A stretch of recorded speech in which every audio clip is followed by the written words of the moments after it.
At 7:26 p.m. I lit a candle on the dinner table. His favorite meal ready, the wine breathing beside two glasses. He walked in holding her hand. Behind them, a suitcase. She smiled and said, "Don't worry. I'll clean up after myself." I never said a word. Just took my phone, transferred 3.2 million out of our joint account, and walked out in heels he bought for her. The hallway was so quiet I could hear the clack of my heels echo off the marble. Not a word from either of them, maybe because they didn't expect this reaction. No yelling, no crying. Just silence and the sound of money leaving his life. 5 years. 5 years of covering his dreams, managing his moods and cleaning up after his ambition. 5 years of watching him smile at me like I was home. And this was how he chose to end it? The woman, her, wasn't a stranger. Not even close. She was the fresh-faced intern who once asked me for coffee recommendations on her first day. The same girl who tried to copy my hairstyle at the holiday party and posted it with the caption, "Inspired by the boss babe I want to be." I should have known then that she didn't want to be me. She wanted what I had. I didn't drive home. I didn't cry in a bathroom stall like I used to when he forgot our dates. I went straight to the Imperial Regency Hotel, the one with a doorman who never judges and a minibar worth every penny. I checked in under my maiden name and asked for the suite with the skyline view. Funny thing is, he booked this hotel before. For her. I found the receipt while sorting our finances. The same room. The same stupid romantic package I once asked him to book for our anniversary. No. I used the same reservation to toast to the end of a lie. I poured myself a glass of the wine I was supposed to share with him tonight. No toast. Just a long sip and a longer sigh. The city lights blinked like little reminders that the world keeps turning even when your life doesn't. My phone buzzed. "Benjamin, where are you? We need to talk." That was Rich. The man had just walked into our apartment with a woman carrying his child, or so he said, and now he wanted to talk? I didn't respond. I blocked the number instead and turned my phone face down. The suite was silent, but my mind wasn't. Was she really pregnant? I hadn't asked. Didn't care. But something in her tone felt off. Too smug. Too performative. Like she was auditioning for a part she'd already rehearsed. I scrolled through our shared banking app. Still had access to every account. Still had his credit cards linked to my name. Still had passwords to his cloud storage, emails, and business tax documents. He always said, "You're the brain of this relationship, Ash." He was right. And the brain never forgets. I opened a note on my phone and titled it, "Exit Strategy, Queen's Edition. Transfer all personal assets into solo accounts." Done. Lawyer consultation. Booked for Monday. Apartment lease. In my name. I'll see documents for his business. Also in my drawer. Emotional response. Deleted. Revenge. Pending. I met Benjamin on a rainy Tuesday, the kind of day that makes you believe fate has a sense of humor. I had just spilled coffee on my blazer, missed my elevator, and dropped my presentation notes right outside the conference room. He picked them up. Flashed that trademark half smile. Said, "Looks like your day could use a reboot." He was charming. Not perfect but attentive in the right ways. He made me laugh when I was too tired to think and cooked omelets shaped like hearts when I was too busy to eat. I didn't fall in love at once. I eased into it like warm bathwater, one kind word at a time. Back then I thought that was what love was. Comfort. Safety. Familiarity.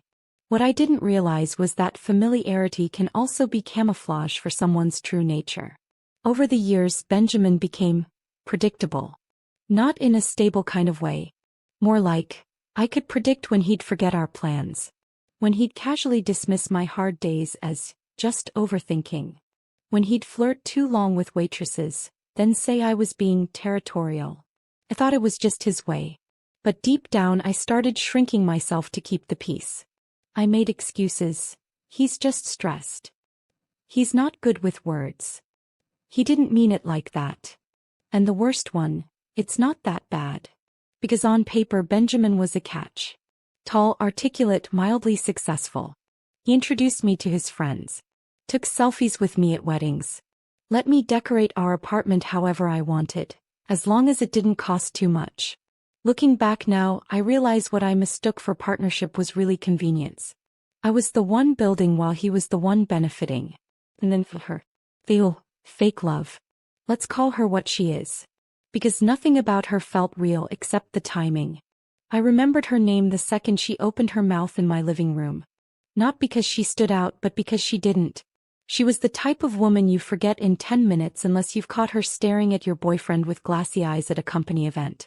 The first time I met her, she asked me how I managed to keep someone like Benjamin. Her words. As if he were a promotion and I was holding the position temporarily. I remember laughing it off. Thinking she was just awkward, maybe insecure. But now I saw it for what it was, the opening move. And she played the long game well. Because while I was planning vacations and building savings accounts, she was probably memorizing the way he liked his coffee. The exact brand of cologne he wore. Maybe even the kind of compliments that made him smirk. A slow, calculated invasion. Not a dramatic affair, an erosion. A gradual substitution until one day she was no longer the outsider. She had nerve. To walk into the home I paid for. Wearing the earrings I gave him for Valentine's. Standing next to my man with a suitcase and a smirk. And that pregnancy? That might have fooled someone else. But I've seen enough real grief and real joy to recognize performance. Her hands never once went to her belly. Her eyes flicked too often toward mine. Her voice too sugary. I've seen real pregnant women, weary, glowing, nervous. He was none of those things. He was smug. Which made one thing clear. This wasn't a mistake. It was a power play. And Benjamin? He folded like a cheap tent. He didn't chase me when I walked out. Didn't call until 30 minutes later. Didn't even sound surprised. Because he never expected me to leave. He expected the version of me who stayed silent when he went drinking with coworkers and forgot our anniversary. The woman who let things go for the sake of peace. The one who always forgave. He didn't realize that version of me died somewhere between the candlelight and the suitcase. I stood at the hotel window that night, wine in one hand, phone in the other, rereading the lease documents. Everything was in my name. I hadn't planned it that way out of mistrust. I had just been efficient. I paid the bills because I earned more. I signed the documents because he said, "You're better at the boring stuff." Turns out the boring stuff? That's where the power lives. So I started making a list. Not a revenge list. A restoration list. Because this wasn't about punishing him. This was about reclaiming everything I gave up while he was slowly turning me into wallpaper. One by one, I transferred every recurring payment from our joint card to mine. Changed all the passwords. Called the landlord and made it clear. The cohabiting arrangement had ended and he was now a guest until further notice. I called my bank and froze the shared credit card. I flagged recent transactions under his name for review. It wasn't petty. It was preemptive. Because I knew him. Knew that the moment she got bored or broke he'd come crawling back. And when he did, I wanted him to find nothing but empty drawers and a mirror. No more soft landings. I didn't answer Benjamin's messages. Not the first, not the 10th, and not the one where he finally resorted to calling me babe. As if that word could bridge the abyss he'd dug. I was done with rehearsed apologies and the fragile egos of men who mistook silence for consent. That morning, I arrived at my lawyer's office in a beige pantsuit and dark lipstick. I looked calm. I was not. I was volcanic, quiet but actively reshaping everything beneath me. I want to initiate a full separation of financial assets, I said, handing over a folder thicker than his business plan. And I want everything documented, receipts, contracts, proof of purchase. Every line item where my name footed the bill.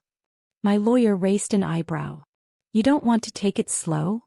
No, I replied. I've already wasted 5 years. That's long enough. We combed through joint investments, apartment contracts, and even the designer collectibles he liked to display like trophies. Most of them had been bought with my card. He always said I had better taste anyway. Let him decorate the walls of his future bachelor pad with guilt and regret.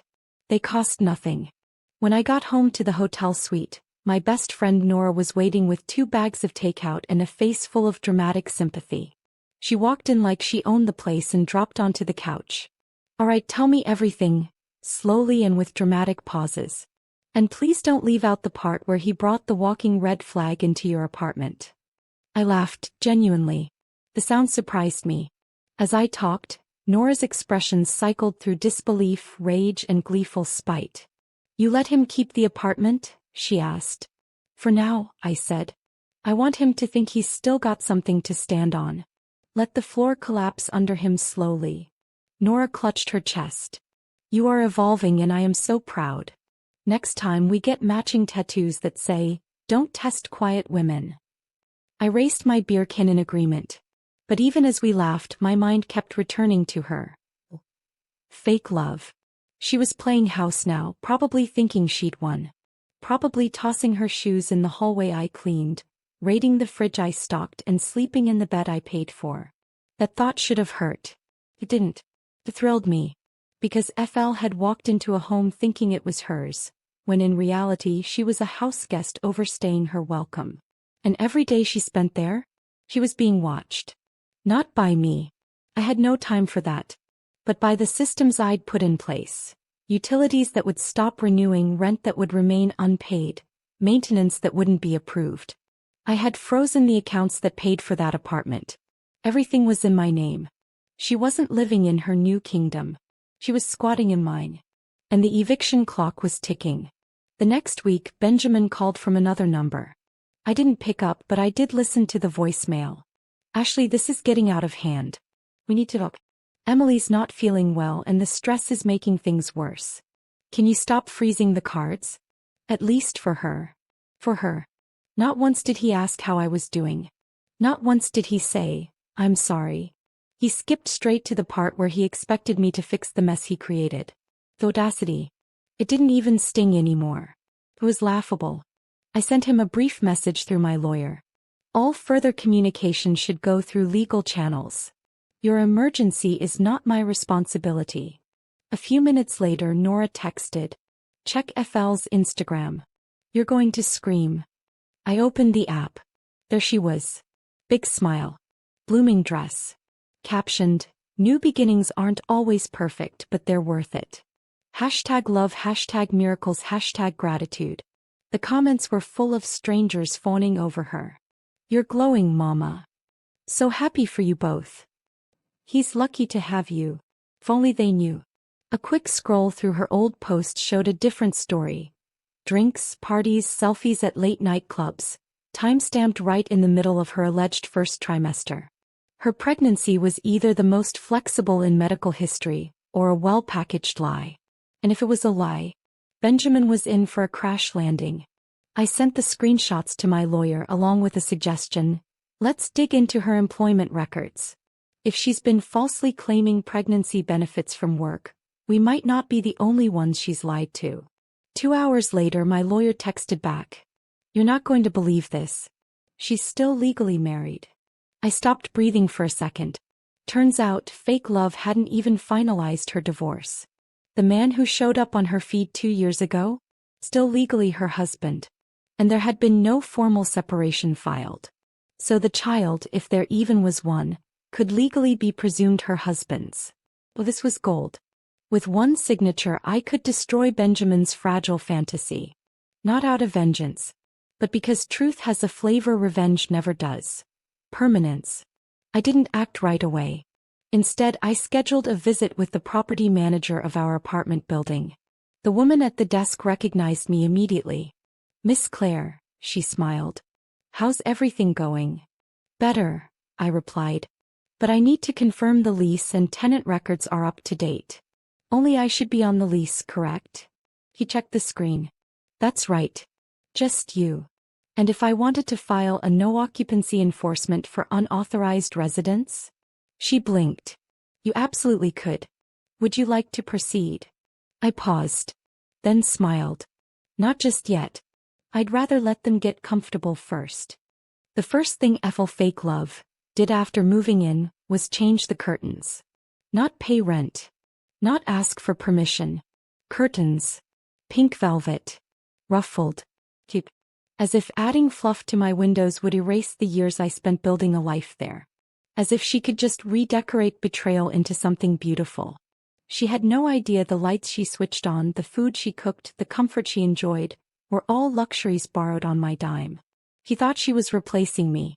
She didn't realize she was squatting in my shadow. Benjamin, predictably, was trying to make the best of it. He was posting photos again.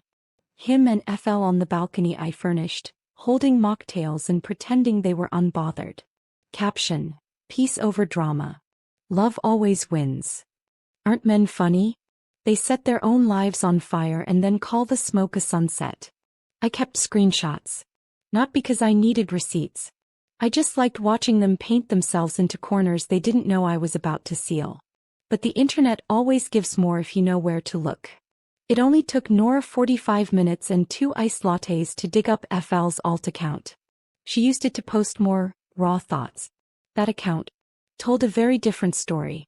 One post: it's hard to feel welcome in a house that doesn't belong to you. That he still pays for. Another one: he says he'll fix things, but I think he still dreams about her. Boom. The cracks were forming and I hadn't even touched the surface yet. But I wasn't done watching. Not yet. The more they revealed, the less I had to say. Meanwhile, I had bigger plans. The podcast came out that Thursday. Emotional Inheritance: When Love is Just a Lease. It wasn't about me directly. I changed the names, disguised my voice, and told the story of a woman who built a life with a man who never saw her as more than a stepping stone. I talked about manipulation, gaslighting, financial exploitation, and what it feels like to realize you've been running a one-woman marathon with a man who never planned to meet you at the finish line. It hit a nerve. The episode exploded, shared across women's groups, financial planning blogs, even a legal empowerment page. Comments poured in. This is my story. I thought I was alone. She didn't cry. He calculated. I love it. More women need to hear this. Brains over breakdowns. What Benjamin and FL didn't know was that while they were making breakfast content for their couple's page, the internet was quietly turning against men just like him. I wasn't trending, but the idea of me was. 2 days later, a friend from Benjamin's company texted me. Girl, your ex just got flagged in an anonymous HR complaint. They're digging into his ethics now. Ethics? Oh, I had plenty to offer. See, in the middle of our 5-year relationship, Benjamin used company funds to take me on retreats he logged as solo business trips. He also had FL listed as a freelancer on some expense reports. Classic amateur fraud. I packaged it all neatly and sent it to a private investigator, who prepared a confidential report. I didn't submit it, yet. I was still watching the House of Lies collapse on its own. No need to strike while they were self-sabotaging perfectly well. But then came the final twist of the week. Nora called, her voice breathless. Guess who just made a TikTok crying? FL. I asked, already reaching for my popcorn. She said, and I quote, I didn't steal anyone's man. He chose me. I didn't know he was still sleeping with her until I moved in. I choked. She outed herself? I asked. Fully. In detail. With mascara running. I opened the video. FL sat in my living room, tears falling perfectly down her cheeks like someone coached her. But what got me wasn't the confession. It was the detail. She described dates, conversations, places he took her, some of which overlapped with places Benjamin and I had visited in the same weeks. He was cheating long before she knew, and long before I knew. So she was telling the truth about being the other woman. But she had no idea how much truth she'd just handed me. I clipped the video, paired it with timestamps from my calendar, added receipts, dinner reservations, photos, every overlapping moment, packaged it like a case file. Then I sent one anonymous email to his company's ethics board. Subject: you might want to revisit his expense claims, especially the ones where 2 dinners were charged under one name. No signature. Just evidence. The next day the property manager called. Miss Claire, we've had several complaints about disturbances in your unit. Disturbances? I asked, knowing exactly what she meant. Yes. Raised voices. Crying. Neighbors have reported shouting late at night. I almost smiled. Thank you, I said. Please begin the formal no occupancy process. I'll file the paperwork today. She hesitated. You're sure? I'm sure. They've had enough time to decorate. Now it's time they pack. The eviction notice was delivered on a Wednesday morning, neatly folded, legally sealed, and served with a polite smile from building security. Benjamin texted me in a panic 5 minutes later. Benjamin, Ashley. Are you serious right now? You're kicking us out. She's pregnant. Still speaking in plurals. Still pretending this was a mutual dream and not a squat in someone else's reality. I didn't reply. I simply forwarded the message to my lawyer and turned my phone to do not disturb. Later that afternoon, Nora burst into my hotel room, laptop in hand, glowing with chaos. You're going to love this, she said. FL just went live on Instagram. Full breakdown. 23 minutes. I brought snacks. I watched with the dispassion of a documentary viewer, while FL sobbed into a soft-filtered camera, accusing Benjamin of emotional neglect and financial abandonment. He said we'd build a life together, she cried. But the minute she started freezing cards and posting receipts, he stopped defending me. Stopped defending? He was the one who let her decorate my home with pastel throw pillows and Instagram captions about gratitude. He was the one who swore I was just dramatic, while she gaslit the world with curated photos and fake baby updates. Now she was crying because the curtain had caught fire and the man holding the extinguisher walked away. Let her burn. Then came the best part. FL scrolled through her DMs live on screen, foolishly, and revealed a message from Benjamin that made my jaw drop. Benjamin, I need time to think. Things moved too fast.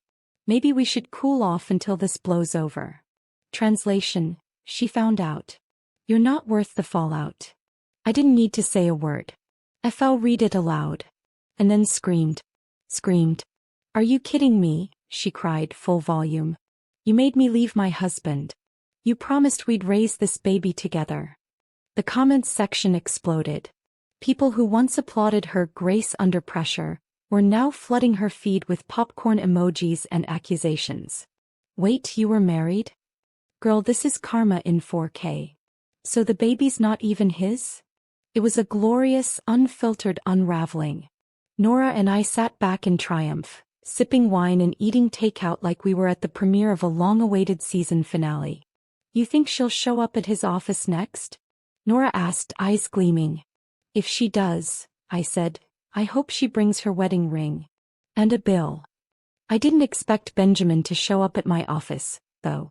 But 2 days later there he was, standing like a ghost in the lobby holding a paper bag of pastries like he thought carbs would reverse betrayal. Tell him I'm in a meeting, I said to reception loud enough for him to hear. He lingered. For almost 30 minutes. Just pacing, muttering into his phone, trying to look calm while visibly sweating through his collar. Eventually he left the bag and slunk out. I never touched it. I told the janitor he could have it. The next morning he tried again, this time with flowers. Cheap ones. Gas station bouquet. Yellow and white like guilt and cowardice. My assistant threw them in the bin before I could even look. But I knew something was shifting. I could feel it. So I decided to end this. No more games. No more waiting for him to embarrass himself further. I called for a final meeting at the lawyer's office. Neutral ground. When Benjamin walked in he looked smaller. Not physically, but everything about him had deflated. He had the tired eyes of a man who'd lost control of the script and couldn't figure out what scene he was in. Thank you for coming, I said, voice cool. He blinked like he wasn't sure if I was being sarcastic. Then he spoke, Ashley, I messed up. I didn't know what I had until you lost the apartment, the money, the silence. I asked flatly. He paused. Swallowed. No, he said. Until I saw her break down online. Until I realized she lied. About everything. And you? I asked. You were telling the truth? His mouth opened then closed. Ashley, I want to start over. Please. You and I, we were solid. You loved me and You used me, I corrected. For comfort. For stability. For optics. I was a trophy that made you look like a man. That's not fair, he muttered. No. Fair was 5 years of loyalty while you slipped your phone under the table during dinner to text another woman. He went quiet. My lawyer slid a folder across the table. This is the demand for reimbursement of all funds used fraudulently under cohabitation. You have 30 days to comply or we proceed to civil court. Benjamin barely looked at the papers. His eyes were on me. You're really doing this? Yes, I said. She lied about the baby, Ash. And you lied about being a man. He looked like he might cry. I almost hoped he would. I wanted to see the breakdown they warned me I'd have, the one I skipped. I stood. You know what the difference is between her and me? I asked. He shook his head. She came into my house like a queen. I left like a storm. And with that I walked out. The legal envelope sat untouched on his kitchen counter for 4 days. I know because the process server told me. Benjamin had signed for it with a frown and a muttered curse. Then he'd gone inside, closed the door and did nothing. Nothing. No payment. No response. Just 4 days of pretending that if he didn't acknowledge the fallout, maybe it would disappear. But that's the thing about consequences. They don't require your permission. On day 5 he cracked. At 11:52 a.m. he called from a new number. Left a voicemail like he was the victim in a courtroom drama. Ashley, come on. Do you really want to go to court over this? It was just a relationship. People break up. That doesn't mean you get to bankrupt me. Bankrupt him? I nearly laughed. He thought I wanted his money. What I wanted was simple. Every cent I built that he tried to bury under her fairy tale. He never understood the difference between support and sacrifice. I didn't just date him. I financed his image. I backed his business, paid his debts, edited his pitch decks. I made him look like a man who had his life together. All he ever brought to the table was a fork and an ego. Meanwhile, FL was having her own kind of meltdown. Online. Her latest post was a photo of an empty crib with the caption. Sometimes the people you love most turn out to be the ones who never planned to stay. #healing, #movingen. The comments section wasn't buying it. You lied about being pregnant. You wrecked someone's home and now want sympathy? Girl, you're not healing. You're just not invited anymore.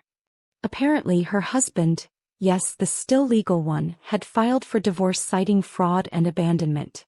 He'd posted his own thread, explaining that he only found out about the affair from FL's TikTok. That went viral faster than any of her curated Miracle Mama content ever did. The fall from grace was rapid.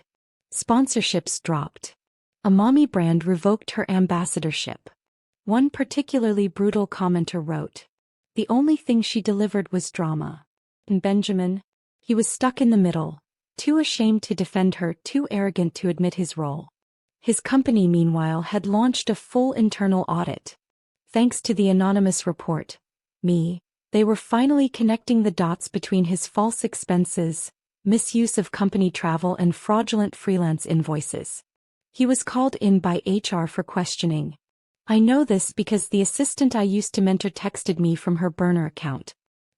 He looked like he aged 10 years in 20 minutes. They froze his email. Compliance is sniffing through everything. I didn't feel joy. Not really. I felt peace. The kind that comes from finally being believed, by the universe if not by the man. One morning I sat in a cafe not far from our old apartment. I was early to a meeting and had 15 minutes to kill, so I pulled out my tablet to check messages. A new email pinged. Subject line. Final offer, Benjamin Martin. I rolled my eyes but opened it. His lawyer was proposing a settlement. Less than half of what I'd claimed in damages, paired with a handwritten apology Benjamin wanted me to accept as closure. Closure. Men like him always want you to be graceful when they're finally embarrassed. They want your forgiveness to launder their mistakes. But I had something better than closure.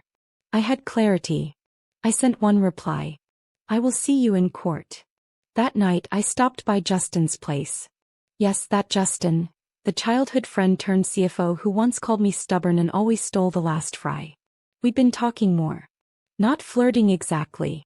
But something between banter and something warmer. He poured me a glass of wine before I could even sit down and said, "You look like someone who just rejected a six-figure settlement." I grinned. "I look like someone who's free." We sat on his balcony watching the city breathe. For a moment it was quiet. Then he said something that stopped me mid-sip. "I always knew he wasn't good enough for you." I turned to him. "Then why didn't you say anything?"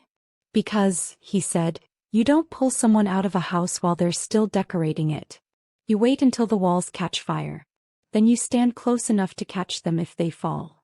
I stared at him. He wasn't joking. "Are you trying to make me cry?" I asked. He smiled. "No. I'm trying to remind you who you are. You didn't fall. You walked." When I left that night, he handed me a manila envelope. "What's this?" I asked. "An investor summary," he said. "For a new startup fund. All female founders. Fully legal, fully clean. I'd like you to be part of it." I blinked. "You want me to invest?" "I want you to lead." I stared at the packet. Then at him. "I'm not ready," I whispered. He nodded. "You don't have to be. Just don't let this be your ending." I clutched the envelope. It wasn't closure. But it was something better. A beginning. The first time I walked into my new apartment, I wasn't wearing black. I wore red. Red heels, red lipstick, red blouse. Sharp, clean lines, the color of blood and rebirth. It wasn't about being noticed. It was about being unshakable. I'd spent 5 years hiding in neutral tones, soft pastels and quieter choices. No. I wanted every inch of space I occupied to know I belonged. The apartment was nothing fancy, just 2 bedrooms, a view of the park, and a kitchen with warm light that spilled across the marble counters at sunset. But it was mine. No shared key. No forgotten anniversaries. No accidental purchases made with my card. Just peace. I unpacked slowly. No rush. I had nowhere to be except in the center of my own life for once. When I slid my old jewelry box onto the vanity and opened it, I found the engagement ring Benjamin once claimed he was saving up for. He had taken me ring shopping 2 years ago. Said he was planning to propose on our 5th anniversary. And said he brought home a fake baby and a fraudulent woman. I laughed and closed the box. Some jewelry just doesn't shine once you know who it was meant to bind you to. The court date was set for 2 weeks out. Benjamin's legal team was scrambling, offering last-minute settlements, trying to cut losses. FL had gone radio silent after her own husband publicly announced that he would not be taking financial responsibility for a pregnancy fabricated for social clout. That line alone went viral and ended what little reputation FL had left. As for Benjamin, his business was bleeding. Investors had pulled out. His CFO resigned. Compliance froze all discretionary spending. And the company Instagram, once a carousel of motivational quotes and stock images, was reduced to silence. It wasn't revenge. It was exposure. And exposure always hurts the ones who thrived in shadows. Nora dropped by the new place on a Tuesday with wine, throw pillows, and her usual flair for drama. "You finally look like yourself again," she said, tossing her heels by the door. "Not yet," I said. "But I'm starting to recognize her." We toasted on the floor. Talked about nothing and everything. She asked about Justin, casually but with a smirk. "Still denying there's something there?" she teased. "There's nothing to deny," I said. She raised an eyebrow. "You call that nothing? He offered you a leadership role in a fund he's been building for years. He doesn't just want your mind, babe." "I'm not ready," I whispered almost to myself. But even as I said it, I realized something had shifted. It wasn't that I wasn't ready to love again. It was that I was no longer willing to settle just because love showed up. The next morning, I walked into Justin's office like I owned the building. He looked up from his laptop, eyes glinting. "You look different," he said. "I feel different," I replied. He leaned back in his chair. "Here to reject the proposal in person?" "Not quite," I said. I handed him a folder. "Here's my proposal." Inside, a plan to launch a digital platform for women recovering from financial and emotional betrayal. Courses, resources, legal support, community, Everything I had needed and never had. He skimmed through it. Whistled low. "This is bold," he said. "So am I." He closed the folder slowly. Then looked up. "And what do you want from me?" "Partnership," I said. "Not pity. Not rescue. Just someone who believes in the version of me I finally recognize." He stood. Walked around the desk. Stopped a few feet from me. "I've always believed in that version," he said. "Even when you didn't." I didn't say anything. I couldn't. I just looked at him. Justin had always been the storm I never wanted to admit I liked being caught in. Opinionated, infuriating, sharp-tongued. But he was also loyal. Gentle when it mattered. Protective in silence. Not flashy love. Steady love. The kind I'd spent years overlooking while chasing people who only knew how to run. That night I invited him over for dinner. My apartment, my food, my terms. He brought takeout anyway, claiming he didn't trust my cooking yet. I didn't mind. He'd always been terrible at compliments, but I could tell he was trying. We ate on the balcony, wrapped in soft air and city light. At one point I caught him looking at me the way Benjamin never had, like he saw the past and still wanted the present. After dinner I walked him to the door. He turned, looked at me and said, "You know, I've been waiting 5 years for you to outgrow him. And you think I finally did? I think you outgrew a version of yourself that didn't know what she was worth," he said. Then he leaned in, not to kiss me, just to touch his forehead to mine briefly, quietly. And that said more than any kiss could have. Later that night I sat at my desk, red lipstick wiped away, hair tied up, wearing one of his old sweatshirts he didn't know I still had. I opened my laptop. Typed out the mission statement for the new platform. "We are not survivors. We are architects. Of new lives, new rules, and better beginnings. We do not scream. We build." Then I hit save. It was raining the morning of the court hearing. Not the soft cinematic kind. No. This was aggressive. Sheets of water slamming the city like a warning. Benjamin showed up soaked and alone. His suit was wrinkled. His tie was crooked. And his eyes, those once smug, always calculating eyes, looked hollow. He'd lost weight. Or maybe just posture. It was hard to tell with men like him. Sometimes the damage wasn't physical. It was in the way they stopped walking like the world owed them something. He looked at me as I entered the courtroom, expecting maybe softness, remorse, a sign that I might call it off. He got nothing. Not even a nod. I took my seat beside my lawyer, crossed my legs and opened my notebook. On the cover was a single line handwritten in red ink. "Let them hear the truth." The hearing was brief. Benjamin's lawyer tried for sympathy. Claimed the relationship had no official contracts. Said emotional damage was subjective. Asked the court to consider the human cost of dragging out a breakup. My lawyer calmly presented financial records, signed agreements, proof of cohabitation, documentation of fraudulent business claims, and verified purchases linked to my accounts, many of which supported Benjamin's career and lifestyle. Then came the kicker. A notarized statement from FL's legal husband. It detailed her fabricated pregnancy, the overlapping timelines, and the stress it caused their ongoing divorce. It concluded with a single line. Benjamin Martin knowingly participated in an extramarital relationship under false premises. I believe he was aware of my marriage at the time. The judge's face didn't change. But Benjamin's did. He shrank. And I didn't lift a single finger to do it. He brought it all in himself, like an arsonist arguing with the smoke. By the time we stepped outside, the rain had softened. But Benjamin didn't. He approached me in the parking lot. Slow, unsure, but still desperate enough to try. "Ashley," he began. I said nothing. "I didn't think it would go this far," he continued. "I thought we could work it out." "Why?" I asked quietly. Because we were real," he said. "At some point we were real." I tilted my head. "Yes," I said. "We were real. Until you replaced me with a woman who pretended to carry your child, and you let her live in my house while wearing a robe I bought with my bonus." His lips parted, but no words came. "You didn't just cheat, Benjamin," I added. "You traded in a woman who built with you, for someone who decorated the ruins." He flinched. And for once he didn't argue. I turned, walked to my car and drove away without looking back. The platform launched 2 weeks later.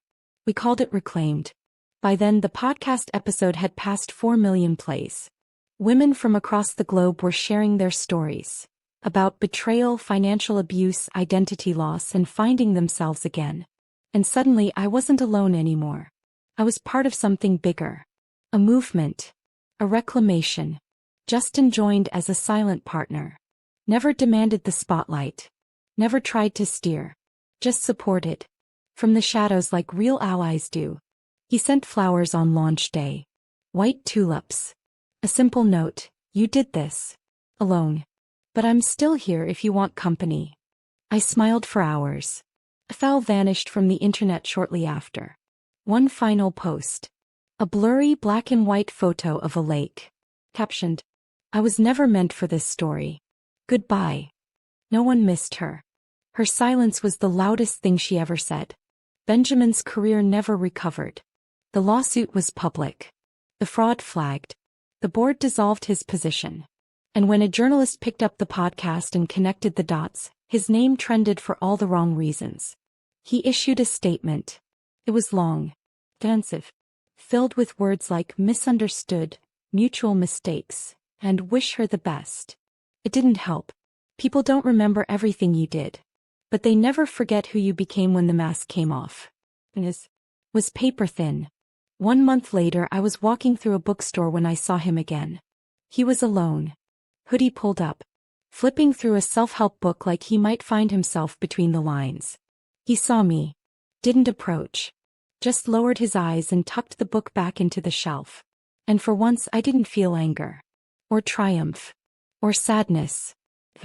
Nothing. He was a chapter one had read too many times. A story with a bad ending that I no longer wanted to rewrite. I turned and left without a word. That night Justin and I sat on my new couch, eating takeout and arguing over which playlist to play.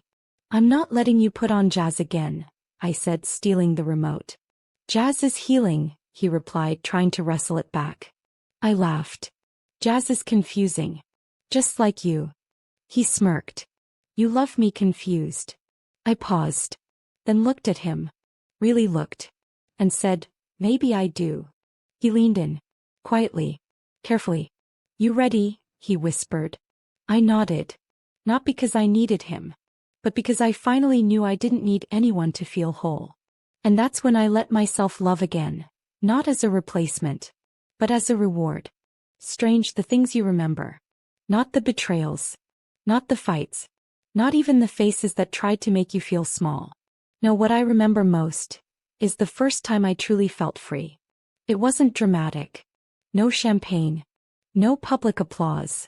Just me sitting on my new balcony, barefoot in an oversized shirt, eating strawberries out of a bowl, legs tucked up under the sunrise. That morning I realized I hadn't thought about Benjamin in days.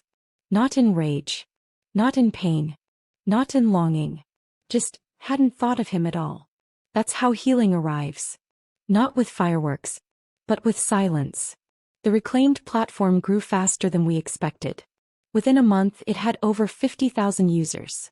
Mostly women. Some young. Some older. Some who had just left. Others who were still finding the courage. They didn't come to cry. They came to build. There were courses on financial literacy. Legal Q&A sessions. Emotional resilience guides. A private forum called The Balcony where women shared daily wins no matter how small.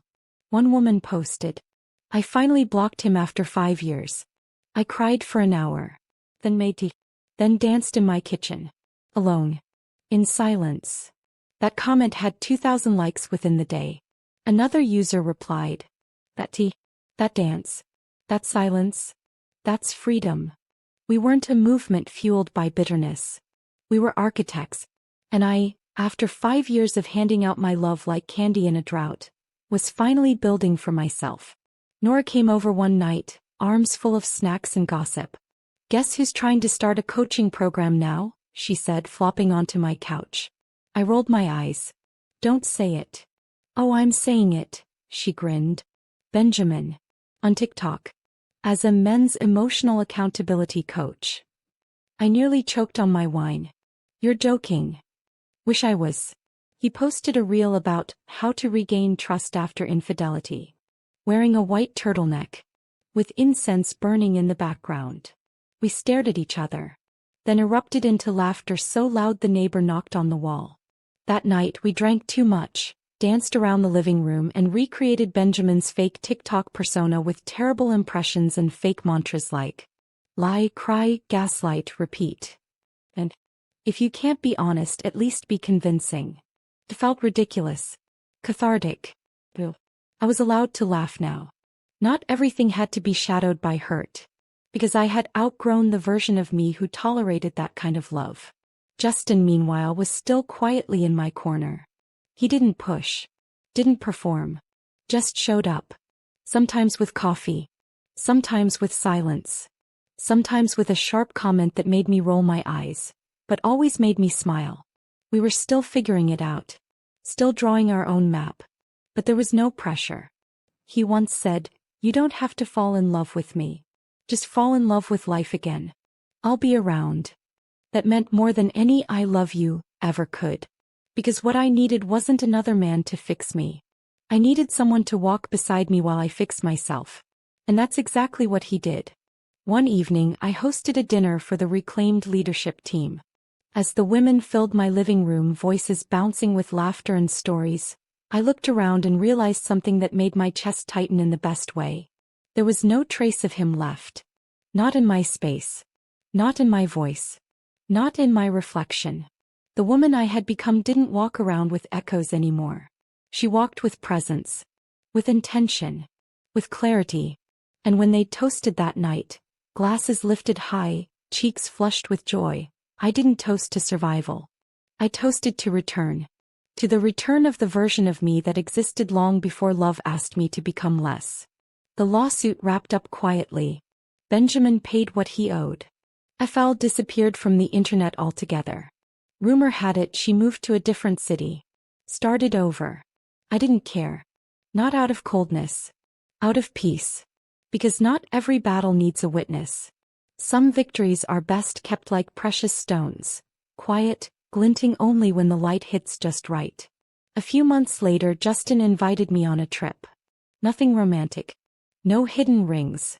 Just an escape. Paris, he asked. Or Bali. Or do you want to just go somewhere with good food and zero reception? We ended up in Kyoto. Cherry blossoms in full bloom. Streets so quiet you could hear the leaves whisper. One night we sat beneath a lantern-lit tree. I looked at him and said, "Thank you for being there. Even when I wasn't." He shook his head. "I wasn't there for you," he said. "I was there because you are worth watching rise." I didn't reply. Just reached for his hand and held it. Not because I needed to. Because I wanted to.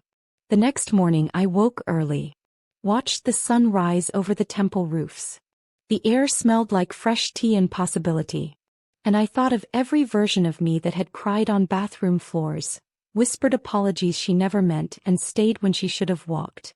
I whispered to her softly, "You made it." And I swear, she smiled back. "Dear Benjamin, I'm writing this not because I want to talk to you, but because I no longer need to. There was a time I would have begged for answers. I would have waited for an apology, for understanding, for even an ounce of remorse. But I've stopped waiting. That's not power. That's peace. For 5 years I showed up for you every day.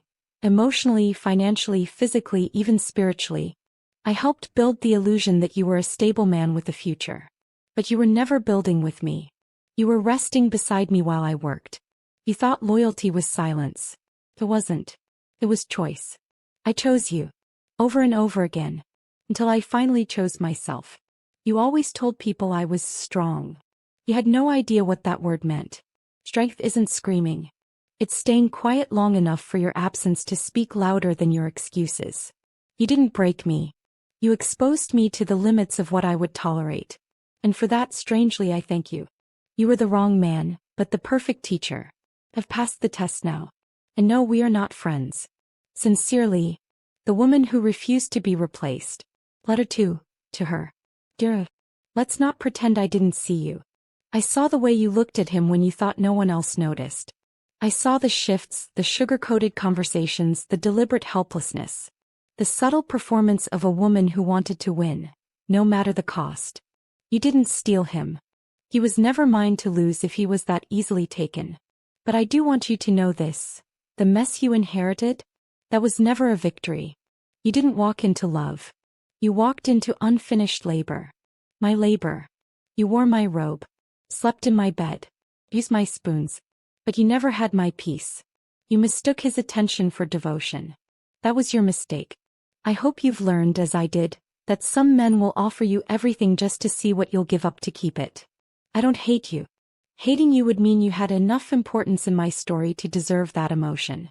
You didn't. I just hope that someday when you look in the mirror you stop mistaking the spotlight for love. Because love doesn't demand a costume. It doesn't require deception. And it never needs to be performed for applause. Sincerely, the woman you couldn't become. Letter 3, to myself. Dear me, you forgot your worth. And that's okay. They never tell you that forgetting is part of the journey. That some lessons have to come from darkness. That sometimes you have to become unrecognizable to realize you deserve to be seen again. You cried for someone who wouldn't have lifted a hand if you drowned. You begged for crumbs while setting the table. You called it love. You wore it like armor. You survived it. And then you walked away from it. And that was the moment everything changed. You no longer chase. You choose. You no longer explain. You act. You no longer burn yourself to keep someone warm.